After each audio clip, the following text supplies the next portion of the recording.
Hello, everyone, and welcome to Connected with Jen and Shannon, where storytelling meets transformation. I'm Shannon, a communications trainer and coach. And I'm Jen, a speech-language pathologist and academic. Here's where leaders in neuroscience, spirituality, philosophy, and the arts come together to share personal stories and powerful strategies for connection and reimagine what it means to be fully human. Today, we're welcoming Sloat Shaw. She's a painter, printmaker, and teacher who explores the connection between neurobiology, creativity, and art. Her art is in permanent collection at the Rhode Island School of Design, the Fogg Museum at Harvard, and Universidade Federal in Brazil, in addition to many other institutions. She also has solo exhibitions across the country. She is such an accomplished artist. And she's not just an accomplished artist, okay? She is a really amazing person, and I can't wait for y'all to hear from her. And here's the thing, her journey didn't really begin in a traditional way. She was swimming in a lake and became very sick because the water was polluted. In her journey of healing, what happened was healing became a doorway. And on the other side of that was her art. Her art and her interest in the intersection between neurobiology, creativity, and art. So she shared with us that art affects our neurobiology and it affects our brains and the way we process information. So we learn better and remember more when we are creating art or just observing art. She also talked about the way art affects our parasympathetic nervous system and really helps us put the brakes on, slow down, and calm down when we're either creating art or observing it. And here's the thing, presence actually changes what we perceive. If you calm the nervous system, even the same painting isn't the same painting anymore. It's not the same painting to the observer, and it also becomes a different painting as we observe it. It's really fascinating the way Sloat describes it. I can't wait for you to hear. Another thing that she talks about is creativity in our school systems. So all of this constant assessment, day in and day out, really takes the air out of the room when it comes to creativity. So what Sloat is saying is, let's just take a step back and stop teaching the kids to produce a product, but rather to explore. We are so excited to welcome our next guest, Sloat Shaw. We're so happy you're here. Sloat Shaw, we are so happy to have you here on the show today. I want to introduce the audience just a little bit about you. You're a painter, printmaker, teacher who explores the connections among neurobiology, creativity, and art. And we would love to know, how do you access creativity? Like, how do you even get there? Or we're wondering if you have a story that you might be interested in telling us about how you really found your style and your creativity and the beautiful artwork you create. Thanks, Jen. Um, the the origin story was when I was 29. I went water skiing in a polluted lake, and the lake damaged my ears, and I got really, really sick.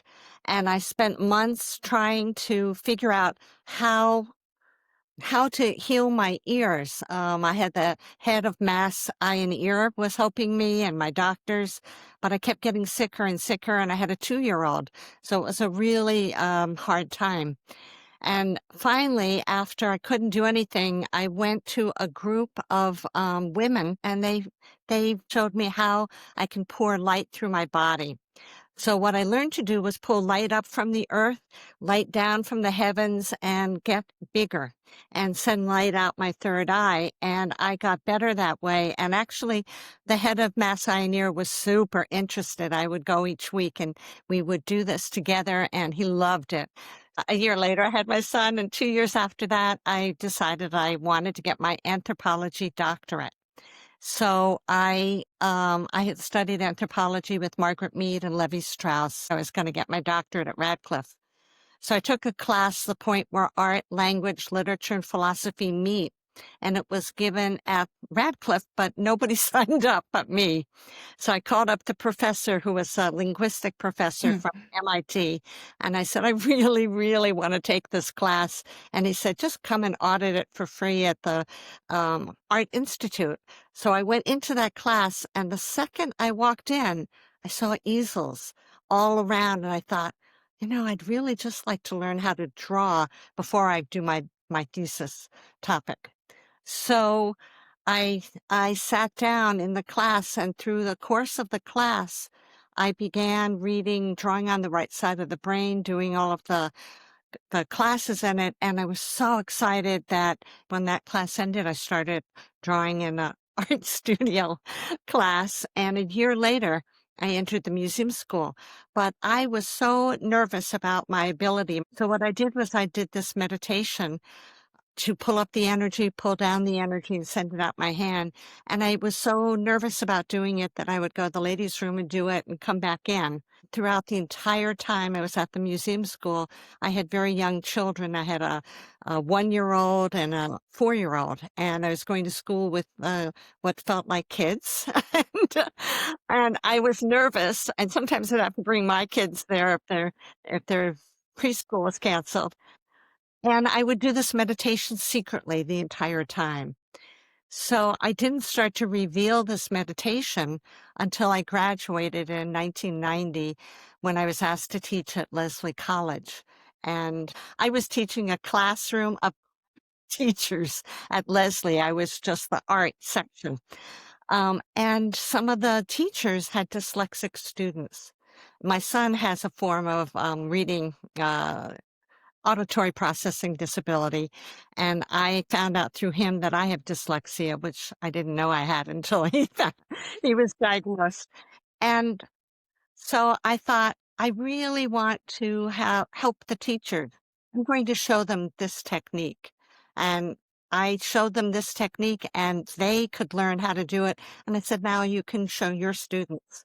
And so that's how I began this process of pulling energy up, pulling energy down, and connecting with much larger energetic forces than just me. Thank you, Sloat, for that so much. I am envisioning this journey that you've been on, and I see your children along with you in this journey. You speak of how, you had little kids, but you were going back to school. You were teaching the teachers, which I think a lot of people in our audience can definitely relate to.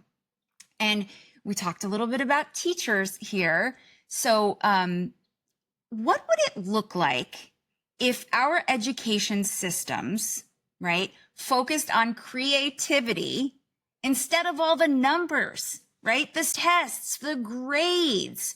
Often we're not just grading our students, we're also grading our schools, right? How much funding they're going to get based on these numbers. Boy, things would start to look a lot differently, Sloat, if we focused on creativity and the power of the earth, right, to kind of feed that energy. Shannon, that's such a great question. And later, I got the Danforth Museum asked me to be an artist in the school in Framingham, and they said, just show them your work. I want them to have the experience that I give my own students. I was teaching in colleges. So I made up this technique where all the kids could do it in their hour session. And what I did was I showed them my meditation, and they did really, really well. They were fantastic. What I discovered in teaching all the 4th and 5th grades in Framingham and most of them in Brookline, Massachusetts, was that creativity isn't really available to the students, even though the art teachers in the schools are really good. It's because the art teachers need to give the students, even by 4th and 5th grade, a product. And they would have to send the kids home with a turkey for Thanksgiving and a Christmas tree and whatever the product was, or else the parents would not be happy and the school would not be happy. But what happened was the children were learning over and over if they got one good image of a house or a dog or a sun. They just kept repeating it all the way through high school.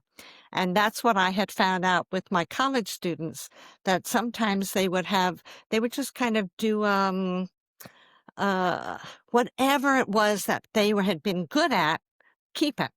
And my idea is, no, you can get better. You can get energy and you can shift. So my idea for the schools and your question, it'd be so wonderful if the schools could incorporate the idea that there is more than just this material world. There is another world of energy around us. Everybody can feel it. Everybody knows when they walk into a room and it feels yucky or it feels good. And everybody knows when somebody is happy to see them or says like, ah. So that's energy. And I would love it if the schools would allow some energy along with the academic work. Love the sound of this. I love the sound of this. Thank you, Sloat. I know our teachers in the audience are also going to really relate to this. I was thinking we had a conversation with Beena Sharma a few weeks ago, and she talks about moving towards the uncomfortable. So rather than running away from what's uncomfortable, moving towards that for personal growth. And it made me think of the students, right? These little kids making their house or making their dog, and then just being stagnant there because they feel like they've produced their product.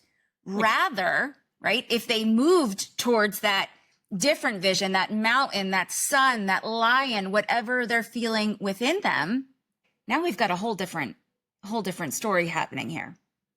I think that's really true. And I would run into these students sometimes, and years later, they would remember this technique. They might not be doing it right, the right way that I showed them, but they were doing something different, which was terrific. And that comes to the idea that there is no right way to do anything. I think for your teachers, they don't have to do this specific technique. They can do whatever it is that just is different from sitting in a chair and performing a certain way, because people get nervous. You tell them, I want you to draw your emotion. Even in fourth grade, they get nervous. That was why before I started the class, I would spend some time showing images of my work and letting the kids say anything they wanted. And they would have all sorts of interesting ideas that would come out, things that I never thought about, things that might seem uh, strange, weird, insulting. I didn't care. Whatever they would say was okay, because I want to allow that energy to come. And one of the most important parts is after, when everybody puts their prints out all around, people go around and say whatever it is. When there isn't a time limit, they can just expand and they learn more stuff. And then I have the students put this kind of energetic work up for them to look at in their own room later. Sometimes it reminds them of this place that they hadn't realized they could go to. Thank you so much. That there's so much to unpack, as it is with all of our guests. I have so many questions for you. You mentioned the playfulness, which I really want to explore. Both Shannon and I have been in a workshop with you that we really enjoyed, and I was hoping that you could tie together some of what you mentioned there about uh, what I know of a visual thinking strategy. As a museum educator, we use that. It sounds like there are elements of visual thinking strategies involved in presenting the artwork to the students. The playfulness element, you mentioned qigong and energetic and drawing energy out. How could you tell us a little bit more about some of the strategies that you were using specifically with these students that ties all of those pieces together? Well, I think that that's really good to hear about the visual strategies part. The reason that I bring out the work and show the pieces bit by bit by bit is that somehow looking at art is a way to move into that zone of creativity. So you're looking at somebody else's art, different colors, different shapes, different ideas. And inside, the students are reacting to what it is they're thinking. It's a different idea than I have. My idea is always just pour out the energy, and it's up to the viewer to see whatever it is they see. So for the students, looking at the work is really important.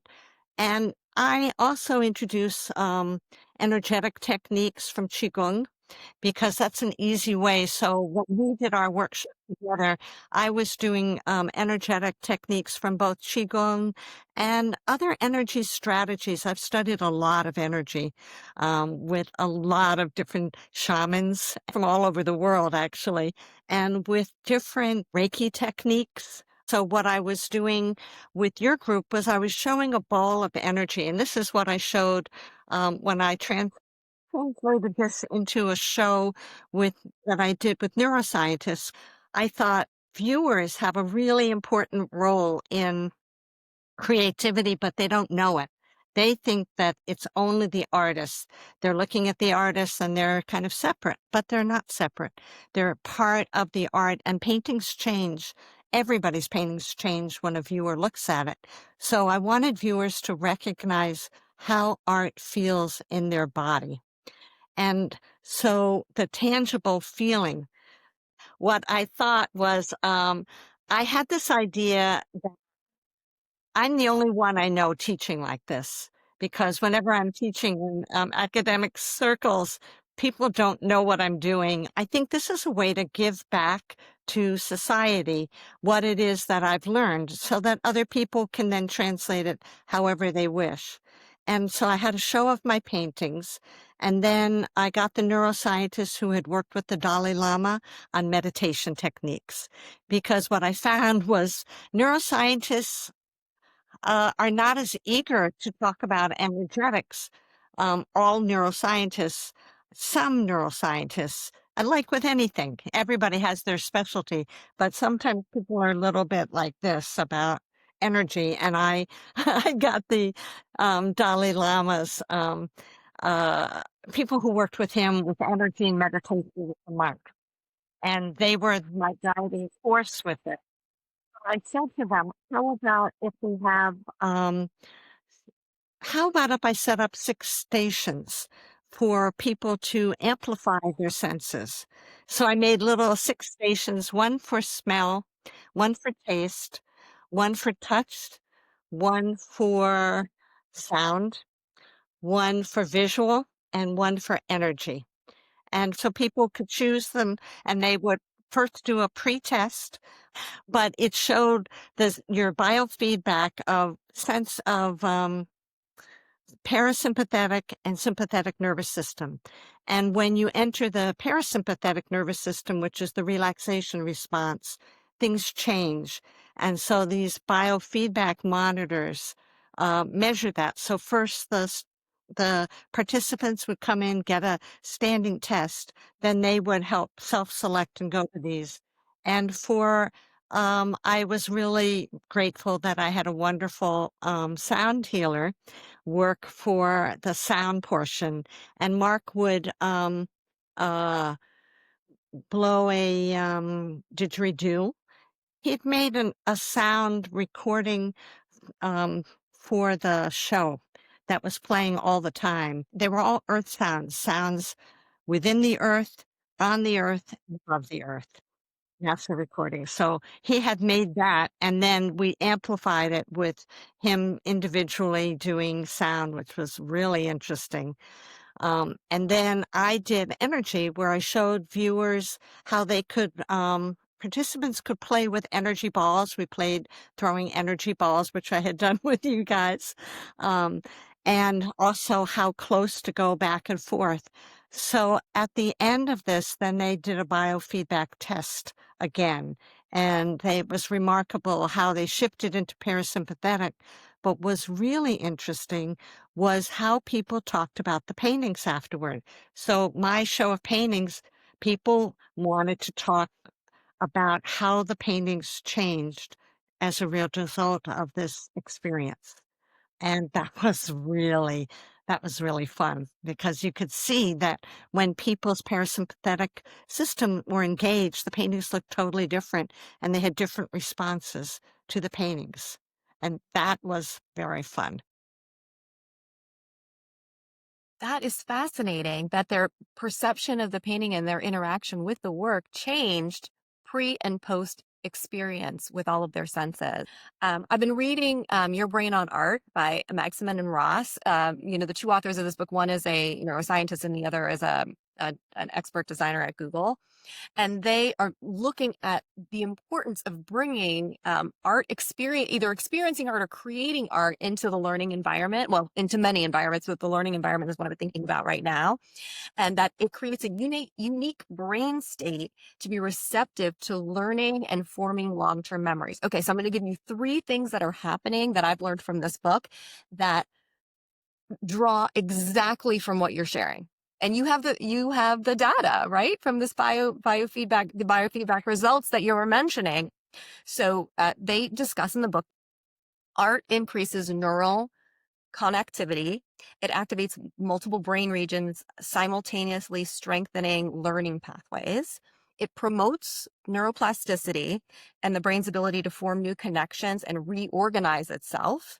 And it increases neurotransmitter release, which enhances attention and encoding. And that's directly from their book. And I'm hearing those exact same things from you and your experiences, especially because you're encouraging the observers to use all of their senses while they're observing your work and participating in the work, and actually finding an increase in their parasympathetic response after this experience. I think it's amazing. And like you're saying, Shannon, any teacher out there should be dying for a program like this because this is exactly what we need in It would the be education great to system. have programs like this that the teachers would be doing. I would love to see that everywhere. Yeah, and at all levels, right? So I'm using this textbook, and now I'll use this this interview from this podcast when I'm teaching my graduate students to work with their clients because it's just so necessary. Thank you for that, Sloat. My pleasure. I love how you're focusing on energy. It's such a taboo, in some circles, especially when we enter into these academic institutions where, when we start talking about energy healing or the powers of nature, right? It sounds a little woo woo. But it really isn't, right? It's right here, right in front of us. I wonder, how do academic, graduate students, people with, kind of this academic view of things, how do they respond when you do an exercise like the energy ball? Well, all of the people at the show were terrific and they responded very positively. I did teach an entire group, maybe 35 therapists in Cambridge, Massachusetts. I was invited for, it was a kind of a relaxation thing for them. They would have every month somebody come and do something different. And I had this technique, and it was a really crowded room. They had a very positive response from it. In the academic world and the intellectual world, I had thought that there would be a wonderful response. And sometimes there is. There's a fabulous person, Andreas Weber. I don't know if you've read his books. He's a German. He's a German neuroscientist and biologist, and he talks about the earth as being alive and sentient, and it's quite spectacular books. And also Fritz Capra, I'm reading his book right now, which are 5 decades of looking at physics in an entirely different way. So because I'm veering in these kind of books, I think more academics and scientists like this. But I've noticed that sometimes the very people who go like this, no, no, are the ones that actually have had experiences with energy, but they're not really validating it. And it's hard to validate it in our world because um, we have a material approach to concrete ideas. And some of these ideas simply are um, simply are felt. And I think that we don't quite trust felt ideas. We trust things that we can put outside of ourselves. So I think that's one of the things that is slowly changing. Um, One of the things that I think about now in the chaos in the world, which feels to me very chaotic, people are having to find a different approach to reality. And reality, I feel, is far greater than we know. And we've narrowed our focus down to be focused right here, right now. But if we can widen our focus, there's a lot more available to us. So, Shannon, when you were talking about nature, I do feel that the earth is alive. I've always felt that ever since I was a child. I would look and wonder how we could make a road without asking the rocks. Uh, can I bomb right here and put the road through? And I remember talking about this at great length as a child. And my parents were appalled. My father was a scientist and um, absolutely verboten to talk about any of these things, which is why I kept it secret for a long time. I didn't really talk about it. When I teach my students, when I was teaching, I didn't say I'm teaching energetically. I said I'm teaching people to see around a curve. And what I found was everybody learned to draw really fast. So I would have these 6 modules that I made up. First, we would do the meditation. Then I would teach people, I would shock them because my first lesson was always perspective, but taught from a totally different way. Perspective is very hard when you're in an art class. I found that I would use kind of a different body way of learning perspective, and that's how I would teach my students. So first we would do a meditation. When I was teaching there, I called it drawing in the zone. I didn't call it energy because even the school didn't want me to use those words. And it took a long time before the school invited me to teach there. Um, I said, I said, I could teach this technique. And they go, no, I think you're better off not here. And then one day, she was the head of continuing ed, came up to me and she said, would you like to teach here? I said, it's the same course that you didn't want before. She goes, now we're ready for it. So that was about in 2000 and something when they were ready for it. It was a good 10 years after I was teaching at many other institutions. And so I taught a group of Harvard medical students. Somehow each one would tell the other and they came. And the first class, they were so excited because they could draw what was before them really well after the end of the 2.5 hours. It's a long class. I mean, you're really learning. But in the subsequent classes, they would try and replicate what happened in the first class. However, you can't replicate. They get stiff and they would get so frustrated because they couldn't allow the energy to come up because they were trying so hard to be good academics, which got them into Harvard. But it doesn't get you into drawing what's before you. And I found that really important for me to understand that. People who are kind of almost disgusted with the art and they couldn't draw anything, they said, those were people that really learned quickly because they were so fresh and open. And they did really well. So that's my experience uh, with kind of rote learning. In traditional ways of learning how to draw, you do hours and hours and hours of drawing, and you got down to maybe a 2-second drawing and where you lay the figure down really fast. I took all those classes, and those are good classes, but that's a much slower academic way of learning, and that's another way that you can do this and break out of. If you want to do yoga beforehand, you want to do qigong beforehand, lucid dreaming, whatever you want to do, that's good. I think a lot of the times the institutions, the school boards, right, are afraid of the language. So when you start talking about energy healing and, power from the earth, people are turned off. It's just language, though. When you turn that language into something like drawing in the zone, right, it becomes a whole different experience. Language can be so limiting sometimes, a lot of the time. Right, Jen? Absolutely. Shannon, I was going to make that exact same point. I loved what you said, Sloat, about now academia was ready for you, right? Your methodology did not change. You were still teaching the students how to paint and draw energetically. But before you had to say, as Shannon said, drawing in the zone and seeing around a curve, whereas now they might be ready to take on some of that newer thinking.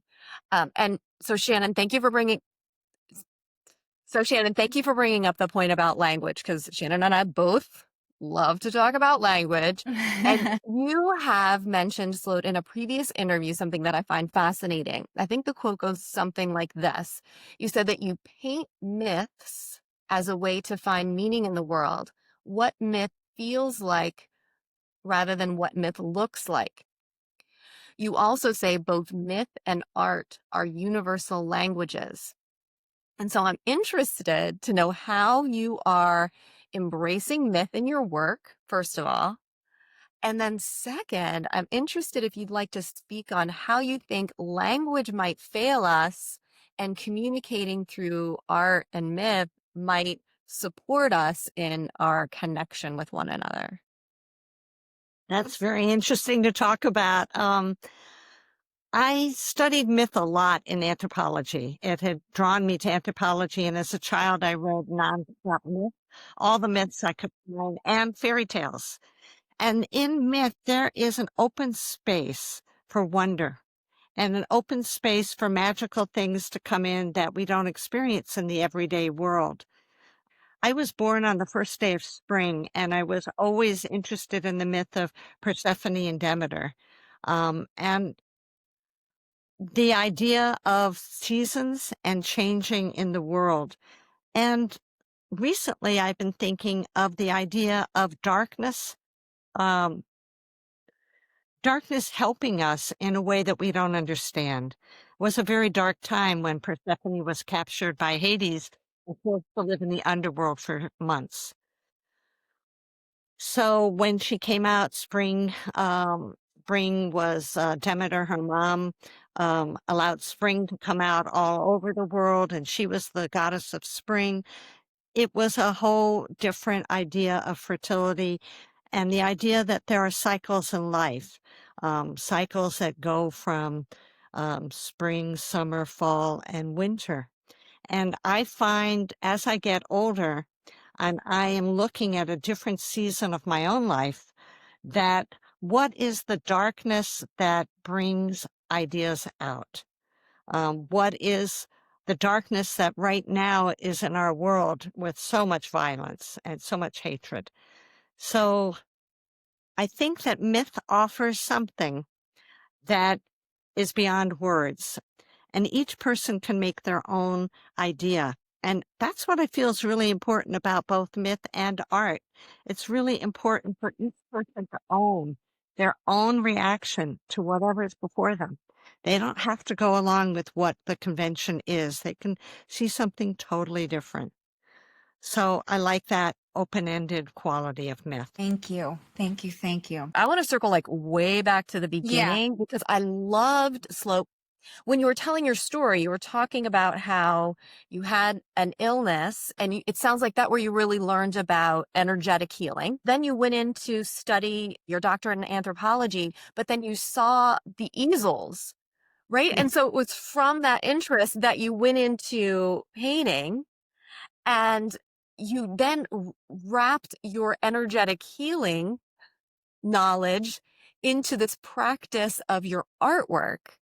And I'm like, it blew my mind how the arc of how you found yourself here and how you're able to bring in those elements of your past that led you to this place. It's almost like you didn't know this is where you needed to end up, but this is absolutely where you needed to end up. Yeah. Do you get that sense? Yes. Yes. You create this beautiful artwork and you've helped so many other people see in this artistic way.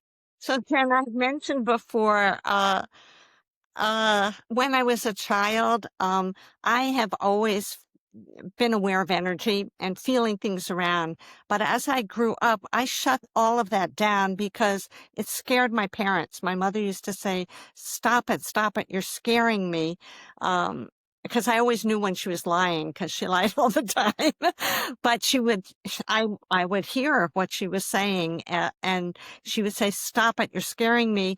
You're a little Meshuggah girl, which is like a little crazy girl, and children like you go to Holbrook down the road, which was an insane asylum.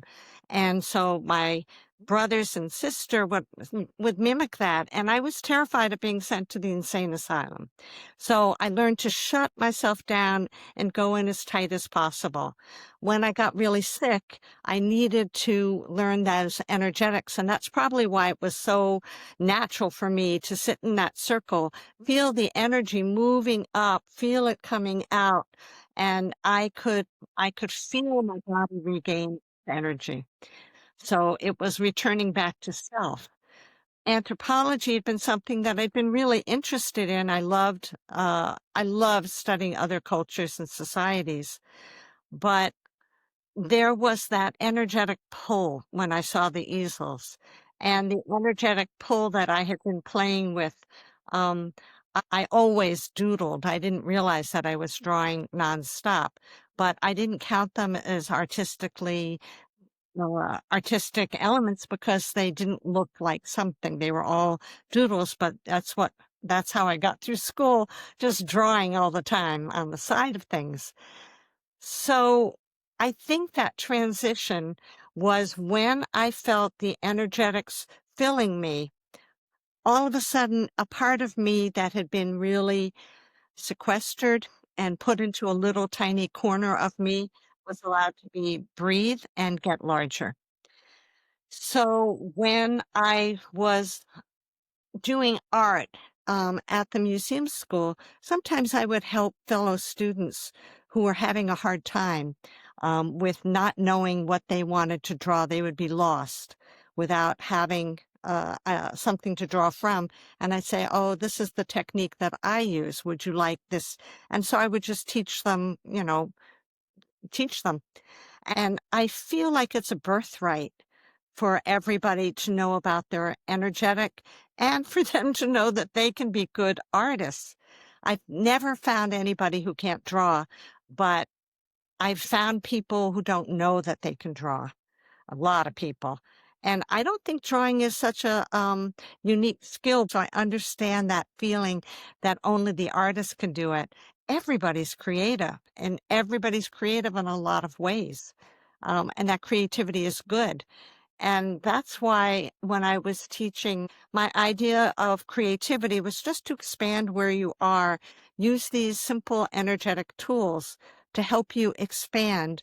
Um, Even to link with another person and feeling their energetic body, and that helps you feel your own energetic body, and to know that this is real. You don't have to have a biofeedback machine in order to feel your own energy. So I hope that answers a bit of your question, Jen. Sloat, we have a couple last questions for you. Here's the first one that we ask all of our guests. If your vision of the world could be limitless, what would be your new bliss for the world? What's I your would perfect vision of the perfect world? love to have people be awake to the fact that they're part of the earth and also part of one another. I think that one of my ideas is that in this very divided world, we forget that we're all one people, and we divide ourselves up by nation and by color.